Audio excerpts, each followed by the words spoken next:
நான் உங்களை சொல்லலை. பொதுவாக கடந்த சில மாதங்களுக்கு முன்பாக ஒரு தாயார் சர்ச்சுக்கு நிறைய செடிகளை கொடுத்தாங்க. அப்படின்னா அவங்க ஒரு வீட்டில் குடியிருந்தாங்க. அந்த வீட்டில் குடியிருக்கும் போது பார்த்தீங்க அப்படின்னு சொன்னால் அந்த வீடு அவங்களுக்கு காலி பண்ணக்கூடிய ஒரு சூழ்நிலை உண்டாயிடுச்சு. அப்போ அந்த நேரத்தில் அந்த செடியை எங்கே கொடுக்குறதுன்னு தெரியாமல் அவங்க இங்கே கொடுத்தாங்க. நம்ம சர்ச்சுக்கு நாங்கள் கொண்டு வந்து கொடுத்துட்றோம் அப்படின்னு சொல்லி இங்கே கொண்டு வந்தாங்க. அப்போது நாங்கள் அந்த செடியை கொடுக்கும்போது அந்த அம்மா அழுதுகிட்டே கொடுத்தாங்க. ஒரு செடிக்காக அழுததை அதான் ஃபஸ்ட் டைமாக பார்த்தேன். அப்போ அவங்க என்ன சொன்னாங்கன்னா, பாஸ்டர் இதை நான் என்னுடைய குழந்தைய போல நான் வளர்த்தினேன் அப்படின்னாங்க. ஏன்னா அவங்களுக்கு கணவனார் இல்லை, பிள்ளைகள் எல்லாம் அவங்களுக்கு தனியாக இருந்தாங்க. அதனால இந்த செடி தான் அவர்களுடைய உலகமாகவே இருந்துச்சு. எல்லா செடியையும் ரொம்ப கொழுமையாக நல்லா வளர்த்தவங்க வச்சுருந்தாங்க.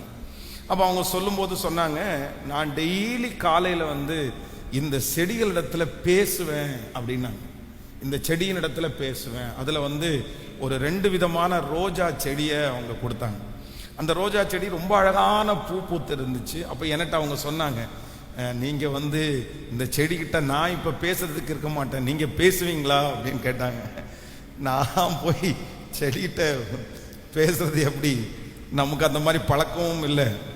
சரி, முடிஞ்ச வரைக்கும் நல்லா நான் பார்த்துக்கிறேம்மா, மற்ற மாதிரி செடிக்கிட்ட பேசுகிற பழக்கம்லாம் நம்மகிட்ட இல்லை அப்படின்ட்டு சரி வச்சுட்டு போங்கன்னா அவங்க வச்சுட்டு போனாங்க. அப்போ அடுத்த நாள் பார்த்தீங்க அப்படின்னு சொன்னால் கொஞ்சம் வாடலாக இருந்துச்சு அந்த செடி. அப்போ நான் அதுக்கு பக்கத்தில் போய் நின்றுட்டு சும்மா ஜஸ்ட்டு நான் அந்த அம்மா உன்னை இது வரைக்கும் வளர்த்துன அம்மா உங்களோட பேசிகிட்டே இருந்திருக்காங்க போல, நான் பேசுகிற அளவுக்கு எனக்கு டைம் இல்லை அப்படின்னு சொல்லிட்டு வர்றேன். அடுத்த நாள் பார்த்தா கொஞ்சம் ஃப்ரெஷ்ஷாக இருந்த மாதிரி இருந்துச்சு. அதுக்கப்புறம் இந்த ஊழியத்தினுடைய நிமித்தமாக கிட்டத்தட்ட ஒரு 6-7 நாள் பார்த்தீங்க அப்படின்னு சொன்னால் அந்த செடி பக்கமாகவே அதை பக்கமாகவே போகல, அப்படியே விட்டாச்சு.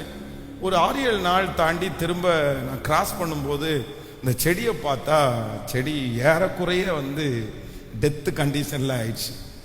அதுக்கப்புறம் கொஞ்சம் தண்ணி எடுத்து ஊற்றிட்டு திருப்பி போனேன். ஆனால் ஒரு 15 நாளைக்குள்ள 2 செடியுமே பட்டு போயிடுச்சு.